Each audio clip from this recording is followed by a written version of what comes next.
Hello everyone and welcome to the program Talk Sports on Global Television. I am Samuel Odi. Many thanks for joining on to this edition of the program. So, it was a full-packed Wednesday night where a whole lot of actions were played in the UEFA Champions League, and I wasn't surprised by the result, but I was kind of surprised. So it was just in between. I was surprised, I was not surprised. So a whole lot happened given the fact that we saw upsets from different teams like PSV beating Liverpool 3-2. They are offering them their first loss in UEFA Champions League this season. So that was shocking because Liverpool hasn't lost at all. They've been topping all the same. And then also looking at Barcelona playing the 2-2 draw against Atlanta with the absence of Ademola Lookman. So some persons have asked the question, what if Ademola Lookman was around? So probably the result would have been different. But moving away from that, though, we'll still have to talk more, dive deeply into having that conversation today. But let's start from the home front, where we have seen the yellow and greens, that's the Nigerian under-19 cricket ladies, and their Cricket World Cup in style, where Lilian Ude was named the player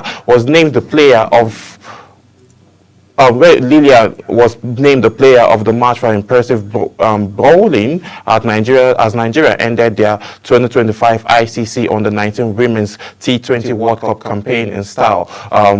Obviously, yesterday night beating Ireland by 6 runs in their last Super 6 games. Ude posted impressive figures of 3 wickets for 11 runs with a ball to 95 of 95, just as Christabel Chukwuoya led a steady innings with the bat for Nigeria. Ireland won the toss and elected to the field first in the Nigerian standing in the batting order to accumulate the late run with a team effort. The 18-year-old Ude also contributed a quick-fire 12 runs for 11 ball with a bat at the death, alongside 17 runs each from Priscilla Agbo and also Gwamishi Ekun, which provided a crucial in taking the game away from Ireland. Now, this shows how amazing these ladies have been.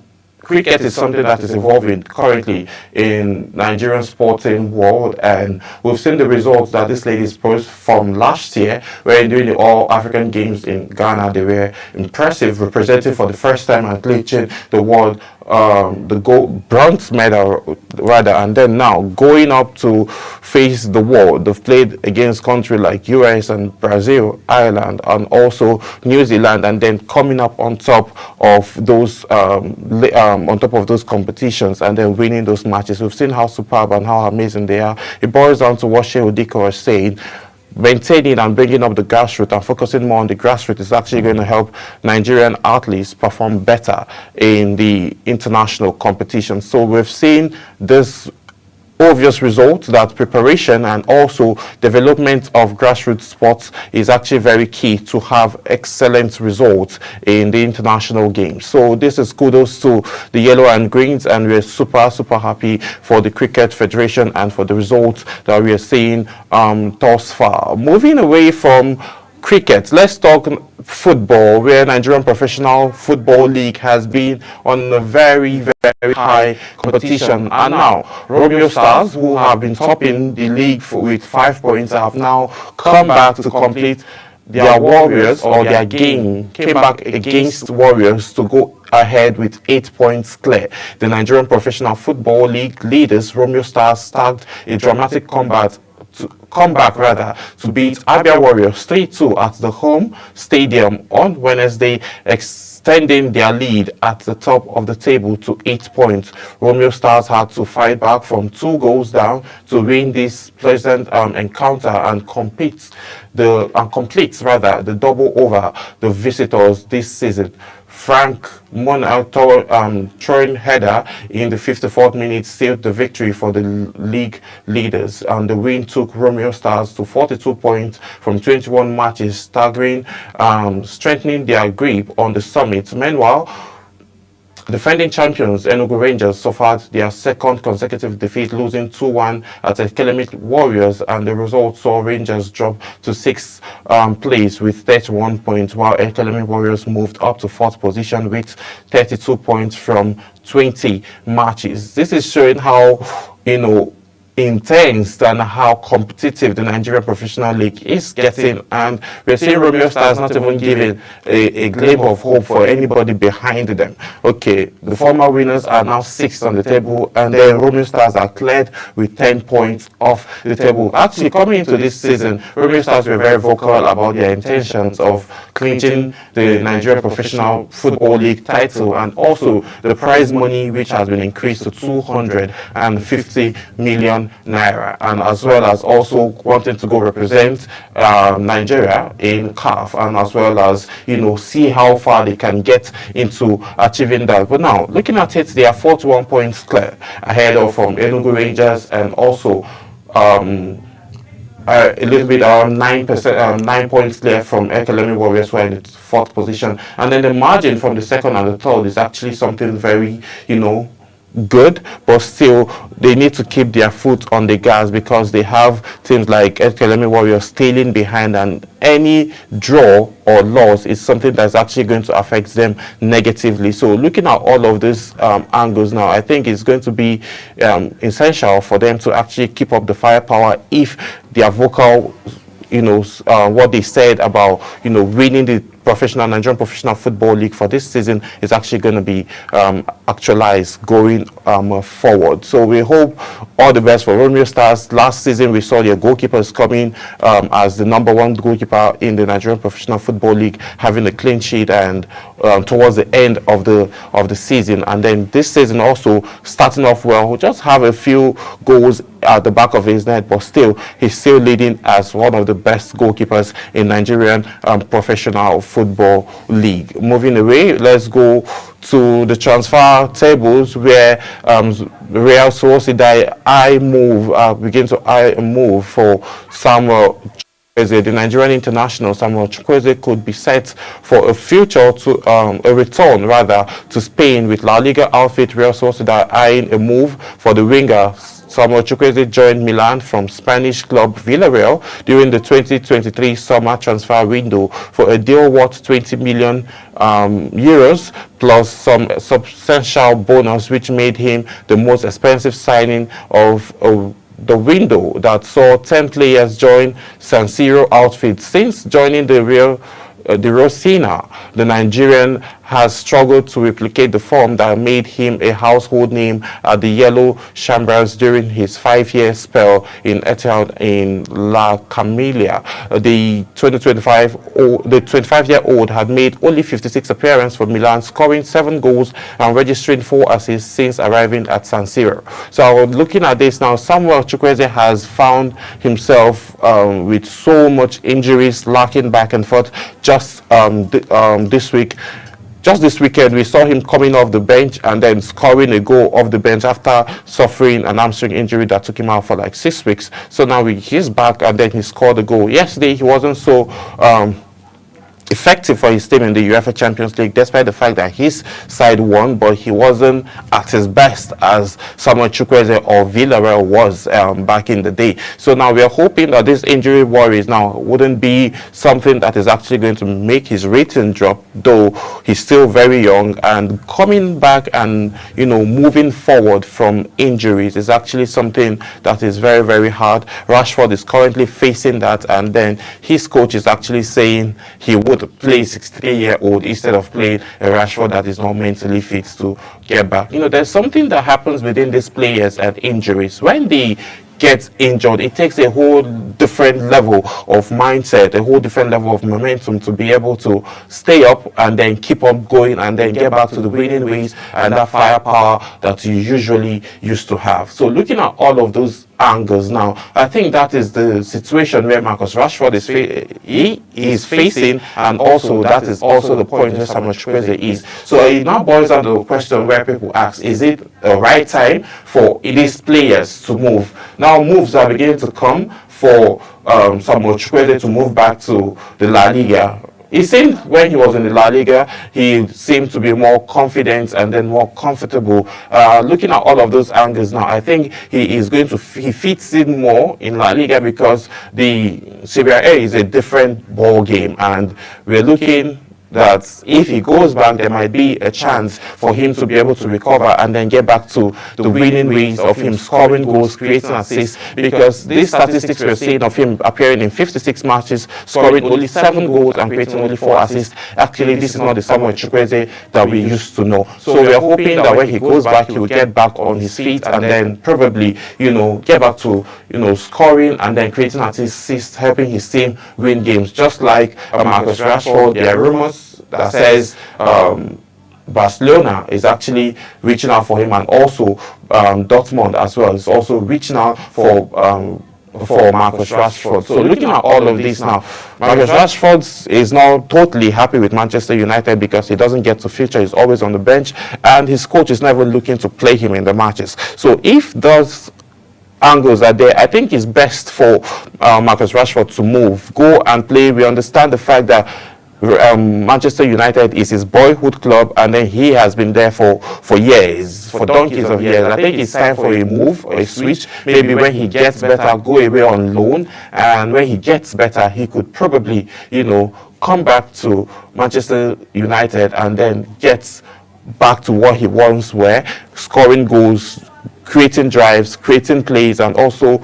giving assists to help his team win matches and also win trophies. So they wouldn't have issues like Tottenham, which have in the past 26 years changed 16 managers and as well as just win one trophy. That is something that is very, very alarming and disturbing for fans. So a whole lot of things is going on within the Tottenham sports locker room and the coach, and but Legno is also not happy with the current situation, and fans again are actually not still happy. They are calling for a swap, they are calling for a total overhauling of the team, and some persons have argued that Tottenham always tend to sell off their top players, and then players and building around players is actually what helps the team win. But most times when they've built, and then these players are at the verge of, maybe winning a trophy, they would just, sell them off and not renew their contracts. That is what some persons have argued have been the major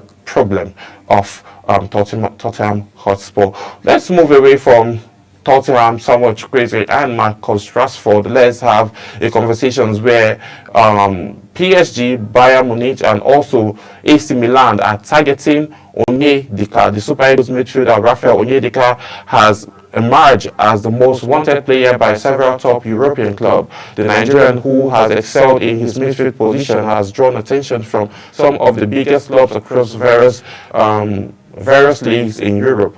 The heavyweights, like reports has reached us that heavyweights like Paris Saint-Germain, Bayern Munich, Borussia Dortmund, Porto and AC Milan have made inquiries for the 23-year-old Onyedika, who has been at the heart of the Club Bruge's impressive run, helping the Bulgarian club to 20 games unbeaten. His impressive delivery from Brugge has not gone unnoticed, as the midfielder has emerged as a primary target for several clubs. There have been always a goal for Nigerian players, right?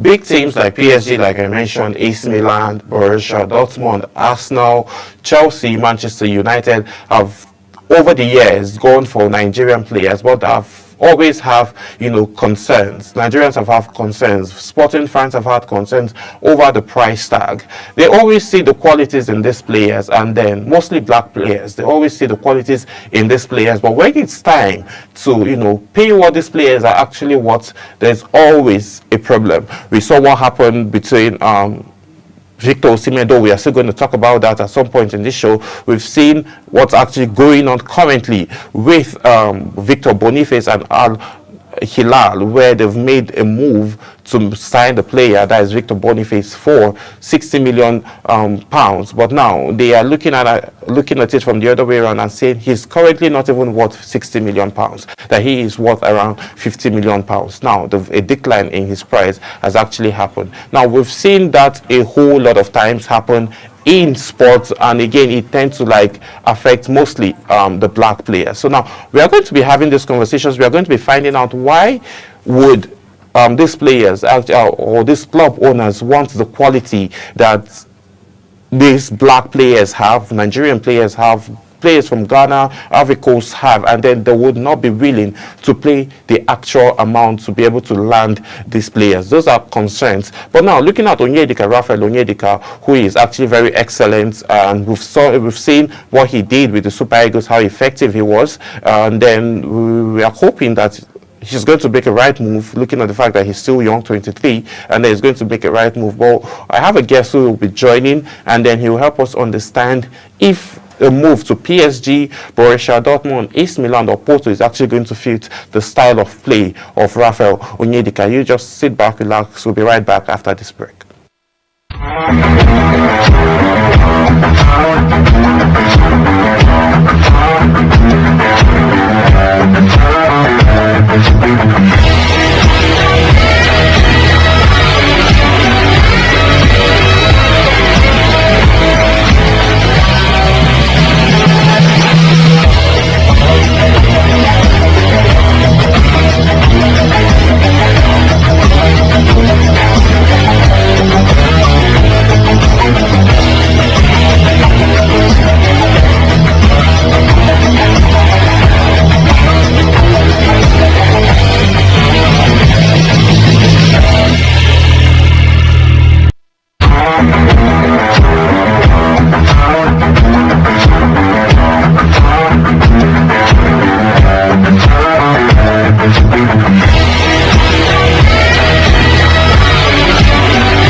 Yes, many thanks for staying with us. Now, we're still, before we get into the big talk of Champions League that was played yesterday, let's just have a quick conversation about transfers, because like I already mentioned before the break, we're seeing big names, big clubs like PSG, AC Milan, Borussia Dortmund going for Raphael Onyedika, who is a 23-year-old Nigerian that is playing a very good football as a midfielder in Braga, and you know, his impact has actually not gone unnoticed. But now there's always been concerns around the figures now for all these players, right? You know, they can put a certain amount. Let's just, like I rightly mentioned before the break, you know, they were offering Victor Boniface £60 million pounds. And then now they're coming back to say that no, he's not really worth that amount. They're looking to say he's worth around 50 million pounds. Now, where's the 10 million pounds going to?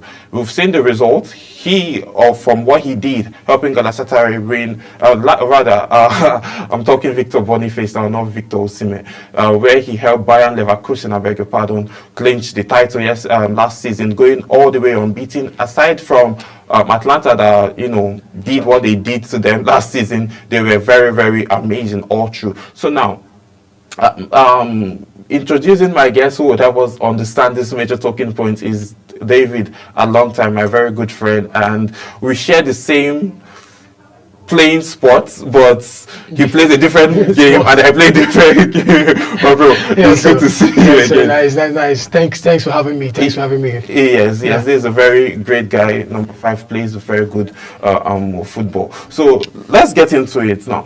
What is the thing with not wanting to pay African players what they're actually worth? First things first, we Africans, we tend to belittle ourselves, when it comes to money aspect, you understand? Yes. Given the fact that, the Europeans are more used to, those figures, you understand? So most of the times when something like that comes up, you get, players start getting overexcited, you understand? And exchange rates. Yes, and probably, managers, agents, tend to, see all these, changes, you understand, and try, to advance the pay, you understand, and that's really scary to see, you understand. That's really scary to see. Okay, let's just go on a very quick break, and then when we return back, we'll continue having this conversation.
Yeah, sorry, we had to go on that quick technical break, and I still have my guest here with me, David, a long time. We are having conversations on why African players, basically, they don't get to be paid what they actually want, because we tend to see their statistics, what they bring to the table, and how they go all out for their teams. But now, when it comes to the monetary aspect, actually, football is a game, and obviously it's a business for a whole lot of individuals. We tend to see that African players don't really get to what they deserve. So you were saying that it had to do with the mentality of the players, and yes. It strictly has to do with the mindset. You understand that that African mindset, that low pay mindset. You understand, having less for more. Say or should I say the other way around? Yes. You understand. So I think most of the times those players tend to see those figures and get excited. You understand, and their agents also get that feel that okay, these guys are getting excited decided, okay, let me call the Alpha, let us renegotiate, let me have my own court, the player to also have his own court, and you can all balance the whole situation. Because if you check it out, the African players in Europe are the one putting in much work into the game. You understand? They put in hard work, they put in the physique. You understand? They put in the the whole what they call it, covering the space in the field. You understand? So I think, me personally, I think most African players should be paid more, but because of their mindset, you understand, and because of their mentality, you understand, they tend to to reduce their standard down, and that's very, very poor to see. You understand? Okay, what can we say about Victor Osimhen now and Napoli rejecting 65 million pounds, euros rather, for Victor Osimhen? Like Galatasaray are offering 65 million pounds. Do you think Victor Osimhen, the clause is actually okay for him? For me, it's actually a giveaway clause. You understand? Because a player of Osimhen, in my own personal opinion, yes, he's among the 3 top strikers in the world. You understand? In the world, he comes third after Erling Haaland, Isak. You understand? In my own books, then Osimhen, then before I can even put Victor Gyökeres. You understand, of Sporting. So I think that figure, I think because of the fact that they have a little bit of problem with Napoli, you understand. So I think Napoli are settling for that 70 million pounds, you understand, what do you call it, clause, so that they can let him go. But presently now, Victor Osimhen is having a fantastic season at Galatasaray. So he's been worshipped in Galatasaray, and we as Nigerians, we as football fans, we love to see our players, you understand, being celebrated. It gives him that that edge, that drive, to keep going and also come up with the goods. So I think the fee is low, but I think for me, for Osimhen to be stable, you understand, for him to be in a stable club, I think he should make that move to Galatasaray. I think he's going to do it very, very good if he just remains there for the at least for the next 2 years. I think he's capable of winning them the what do you call it? No, the league. Not the league is already theirs. That's the conference league. Yes. I strongly believe that Galatasaray are high favorites for that what do you call it, conference league. Yes, either them or what was the name? Okay, Manchester United are still in there. No, they are in Europa, I think so. Yes. Europa. So I think Galatasaray are the perfect fit for that. That cup, and Victor Osimhen will give them what they want. Well, Victor Osimhen has the power to, he's more like a baby Drogba. If you remember during the days of Drogba, when Drogba, the way he plays, the way he attacks, is very. He's more like a bull when he's with the football and then attacking. Very aggressive. So very, very aggressive. So that's what the league, the Turkish league, actually needs. And that's what Galatasaray actually needs to be able to clinch that title. Yes. But now, I'm just thinking in my head, if Victor Osimhen is to be a European guy, would he be, putting this kind of clause, 65 or 70 million?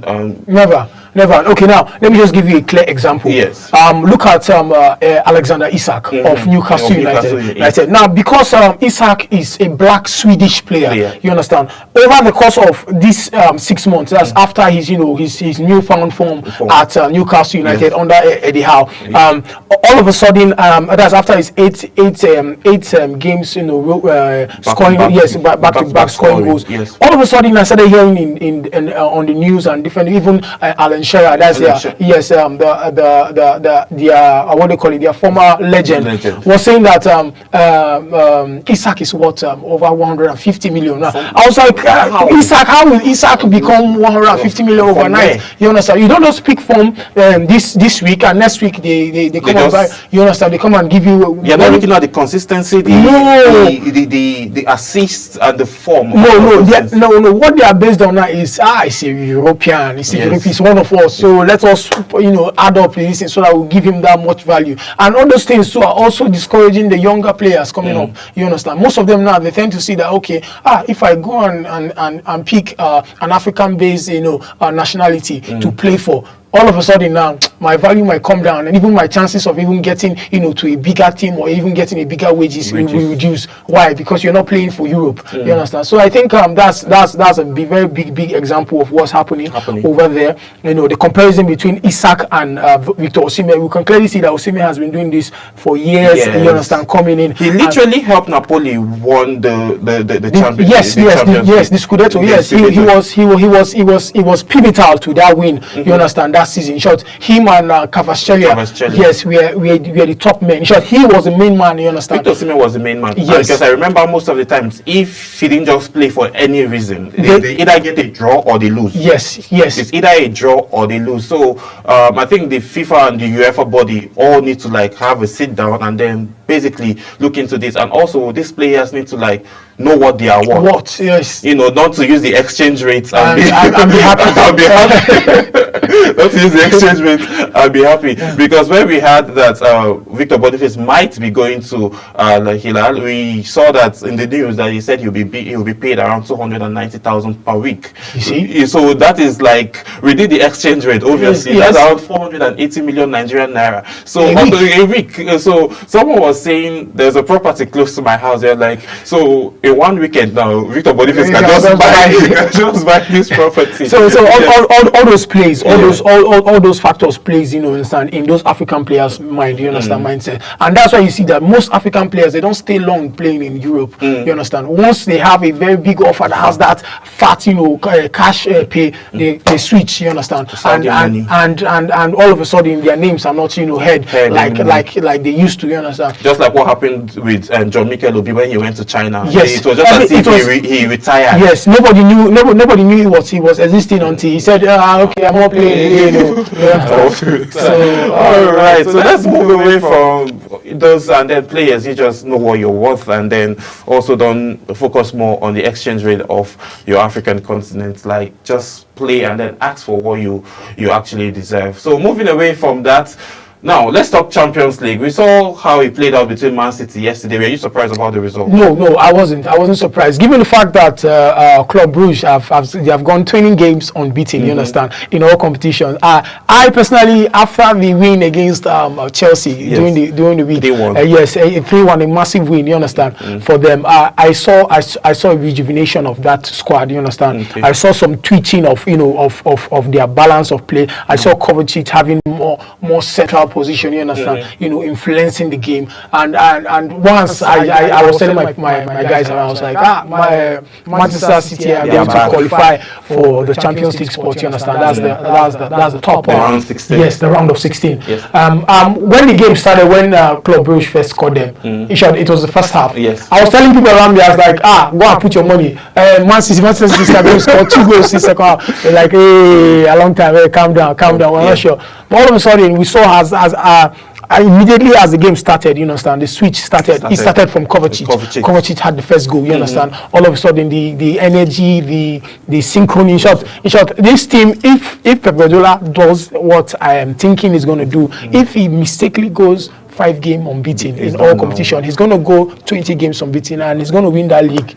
That's the league title of that's the Premier League, and also fight for the Champions League, because he's that kind of coach. Because we could see that before this time, you understand, before this year poor run of form, it was due to the fact that he was going through his divorce, problems. Also was giving that unbalance. Mentally, yes, that mentally. Psychologically, he's not just stable. Yeah, so it also affected his tactical play, because for me, he's the best coach in the world. He's the best coach in the world. You understand? He's a coach that has done it effortlessly with different teams. You understand? It's not just a one position coach that will just. He has done it in different leagues. Yes, so that's why I can say, okay, yes, he's the best in my own books. You understand? Some other people might say, no, Ancelotti. Ancelotti is the best. Or Mourinho. Ancelotti is also in those books. But me, when it comes to good football and everything that concerns the run of play, Pep Guardiola has it for me. So this year win was not a shocker to me.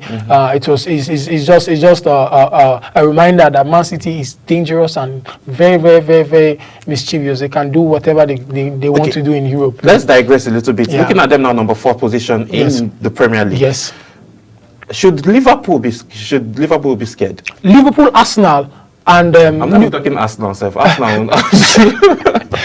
Liverpool, Arsenal, Nottingham Forest, all of them should be scared, because anything that makes Man City go 3 games, 4 games unbeaten, they are going 15 games unbeaten. They're going on a route, because this new signing now, Omar Mamouche, very fantastic player. As in, As in, I don't know how. It fits in so well. Yes, I don't know how possible it was for them, to get that deal done. You understand? One of the players in Europe top 5 leagues that have the most involvement of goals and assists in this what they call it 2024-2025 season. It's simply amazing for them to bring that player to Manchester City. And to cap it up, you understand, Mamouche plays as a false 9 sometimes, also plays as an inverted winger. You understand? So those kind of in plays is what Erling Haaland needs presently now. I was emphasizing the fact that Erling Haaland is the only lone striker in Manchester City, and that's not good. That's not good. He has so much work on him. After the departure of Julian Alvarez, it gave a lot of pressure on top. What's his name? Haaland. And so, but the introduction of Mamouche is going to make everything short.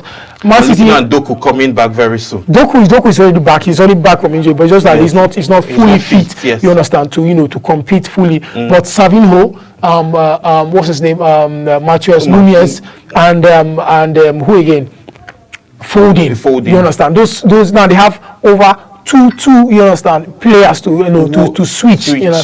So and the rumors are coming out that Rodrigo might not even stay out that long. He might come out by March. That's what we are hearing now. So with that happening, if it does happen, so all those cars that we see, Pep Guardiola, all those pain, all those heartbreak, is actually going to pay off. But let's move away. There's another thing that was shocking yesterday. Yes. PSV Liverpool. Yes, PSV Liverpool. I thought I was among the people that on my on my UEFA Champions League app, because I play fantasy too. You understand? I opted for PSV to win against Liverpool. Why? Only because I'm this kind of biased fan. I like the underdog story. Wait, okay, let me understand. What team do you support? Presently I support Real Madrid. Presently? Yes, presently I support Real Madrid. Did you just start supporting Real Madrid? No, over the years. Real Madrid is one of my most loved club. Okay. You understand? But in the Premier League, I usually watch Man City. I watch Arsenal. I watch Arsenal a lot. I watch Newcastle too. Okay. So I don't have a preference, but I love good football. Yes. Okay. So moving over to what they call it, Liverpool PSV. Liverpool PSV. I could see the what they call it, the energy in the game. You understand? I could tell that okay, these people are going to give them an upset. There's going to be a very, very big upset in that game, and it was clear to see, because if you watched the first half of the game, the first half of the game was when everything happened. The whole 5 goals that was scored in the game was scored in the first half. And the timing of the goals for PSV were back to back. You understand? They knew exactly what they wanted to do, and they did it, flawlessly. And this is just like a wake up call. Everything is not an easy going, rosy thing for Aaron Slot. Coming against his former team, you understand, and also most of the players he has coached before. So, and PSV, they're having a form of their life presently now in the Eredivisie. Yeah, that's the Netherlands league, and so it was fantastic to see by the neutrals. You understand? Liverpool came close to almost drawing the game. They came very, very, very, very close. But it wasn't their day. It wasn't their day. PSV had everybody on the edge of their seats yesterday, and it was fantastic to see. The odds were even favoring. It was favoring Liverpool to win. Yes. I was wondering when I saw that. I was like, these guys have not lost like all of their matches, right? And then they are on a very big form. And then I now went back. I did a bit of research. and now saw the form of PSV. Then now the whole thing now made a whole lot of sense. PSV actually in the last 5 games they haven't lost the game. You understand? They have not lost. And in all of that, in the last 5 games they have been scoring at least 2 or more goals. You understand? So their attacking synchrony is actually immense. They are sharp. I think they are a team to watch out for. They're one of the underdog teams to watch out for in the Champions League, this season. Them and what's the name? Brest and also Lille that came up trump against Feyenoord. A 6-1 display of brilliance. Very, very, very nice. You understand? Another mad game too. Before we talk Barcelona Atlanta, in the next 2 days, maybe tomorrow, not even 2 days anymore. There's Friday. Man City might be facing either Real Madrid or Bayern Munich. How do you think they could be able to navigate you know, when the draw happens, how do you think they can be able to come out of this, you know, two big teams if they face any of them? Now, I would love to see Man City, Real Madrid, though. Even myself, I would love to see that matchup because you know the likes of Mbappe, you know, Vinicius Junior, and also Bellingham. You understand? Yeah. You know, that game is going to be an intense game. Yeah. But let me tell you something that people don't understand. Yeah. During this transfer window, Pep Guardiola saw what was going to happen. You understand? He already evaluated what's going to happen. So he started getting preparation down in this transfer window. That's why he got two defenders, one attacking what they call it, midfielder. That's Mamouche, and he's still going for another the defensive midfielder. Presently now, before the window ends, because they are planning to spend over 200 million in this January transfer window. So that should give you a clear glimpse that Pep Guardiola knows that okay, he might face, you know, a very big team. You understand? Very strong. Yes, very strong team, and he wants to create something that, you know, hasn't been seen before. You understand? Pep Guardiola wants to do five unbeaten. That's five champions, Premier League, what they call it, trophies. That's back to back. That's what he wants to do. You know, he just did the treble. You know, that's the fourth. Yes, he just did the fourth. He wants to do the fifth, and then he also wants to win the Champions League for the second time. So any team, me personally, I'm rooting for Manchester City to reach the semi-final of this Champions League. Yes, that's my very, very, you know, crucial goal. I'm seeing them reaching the semi-final of that league, but it depends on who they meet. If they meet Bayern Munich, they will beat Bayern Munich.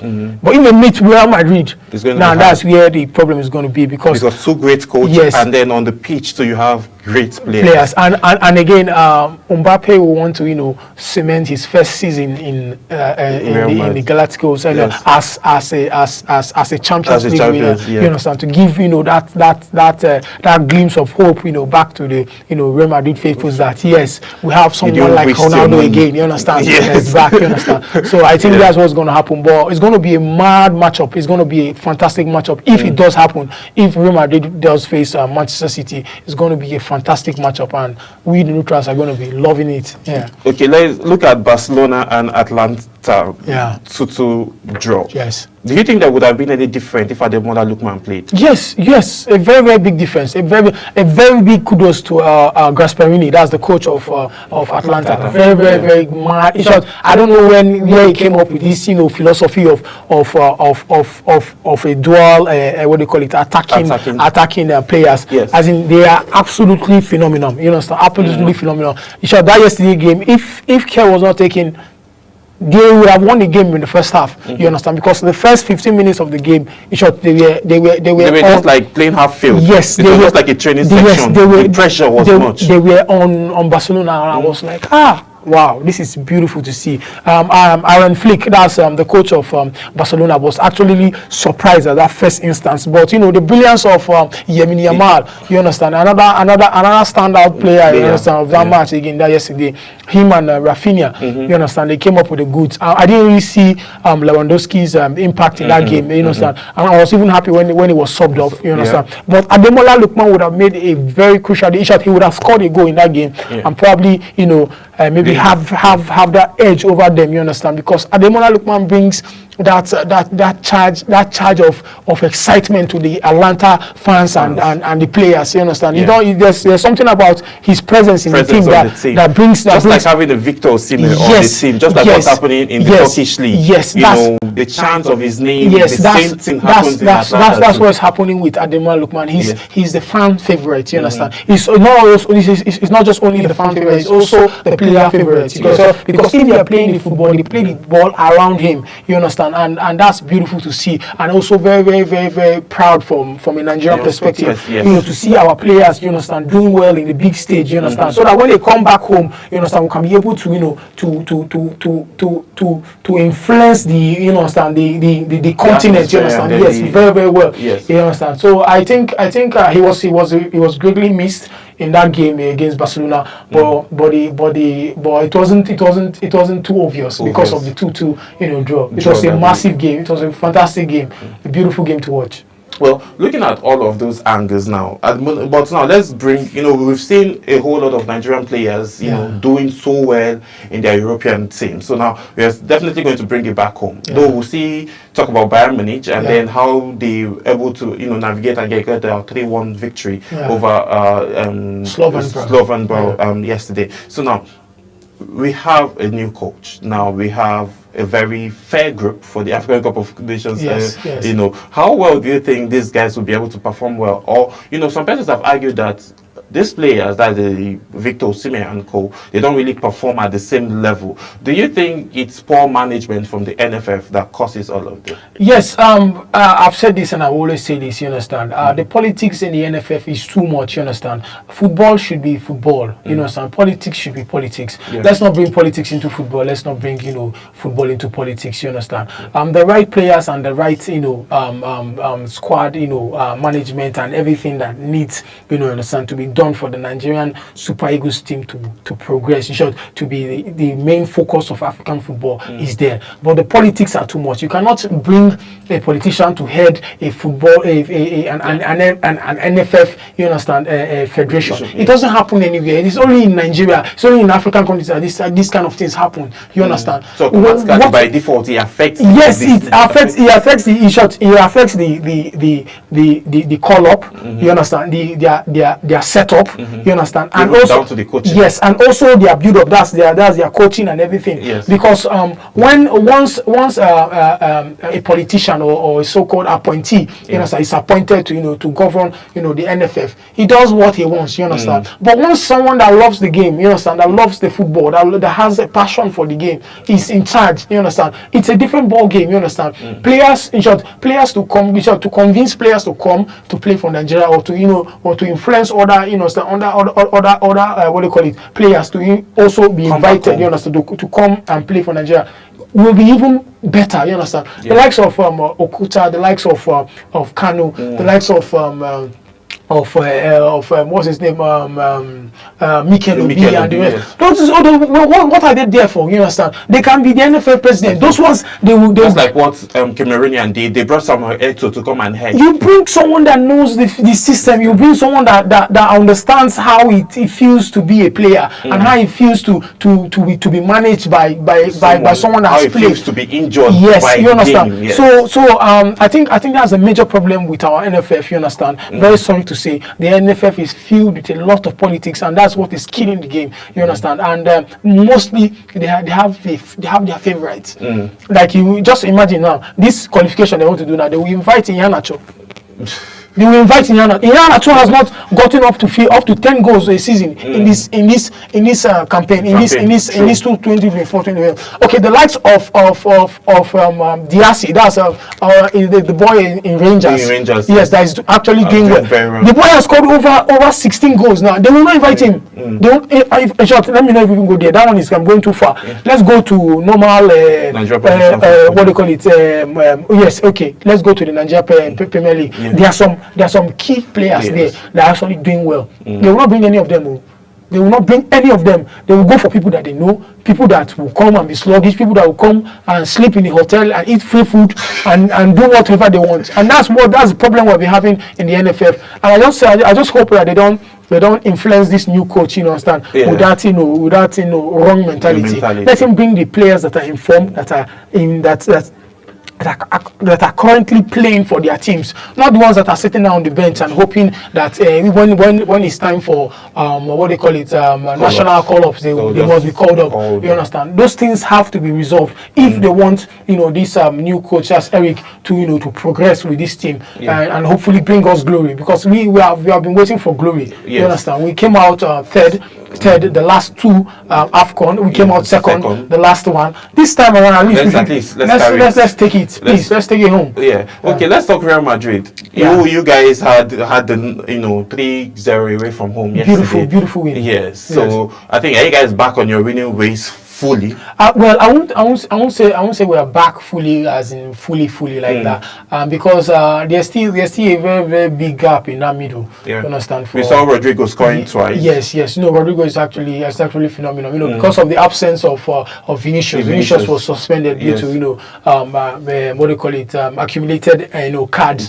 You understand? But in total, it was a phenomenal game to watch. It was a superb game to watch. The likes of Bellingham, which up to now is still one of my favorites. Right. You understand? Attacking midfielder. Yes, very good with the ball, very good off the ball shots, very good with passing. You understand? Those pinpoint passing, very good. I think Real Madrid, they are still missing Toni Kroos. You understand? Of course, you say that. I was actually waiting for you to say that. Yes, you are still missing Toni Kroos. They don't find a full replacement. Yes, we don't have that natural 4, six, you understand? Because they have changed, most of the information. So that's 6 instead of a 4 before. That can, sit down there and also, string out and also, control the gameplay. And I think that's been the problem, because Valverde, that I thought, would be the perfect fit for that place, due to the fact of little injury. He has been shifted to the side. You understand, to help, cover up for Carvajal.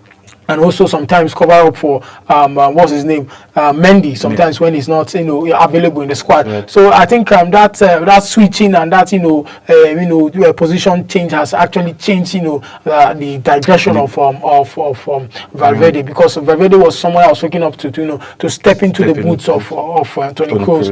But with time. Hopefully with time. Because Tchouaméni is not a player that can stand the test of time. I don't think Tchouaméni is a player that can carry the workload. No. He can't fill in the shoes. It's all those French boys. They just like to dress up well and come to training. You understand? Smile, speak French and call it a day. You understand? So that's maybe problem I have with all those boys. All right. Thank you so much, David, alongside for all of your in-depth analysis of the just concluded Champions League from yesterday. And then the weekend is coming. There's a whole lot of matches that would be seen locally and also in the Premier League and other leagues as well.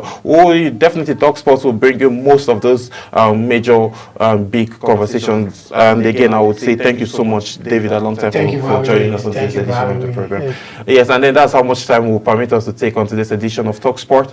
My name is Samuel Odi. A big thank you to the entire production team for making today's production seamless. I'll see you again as we Talk Sport. Bye for now.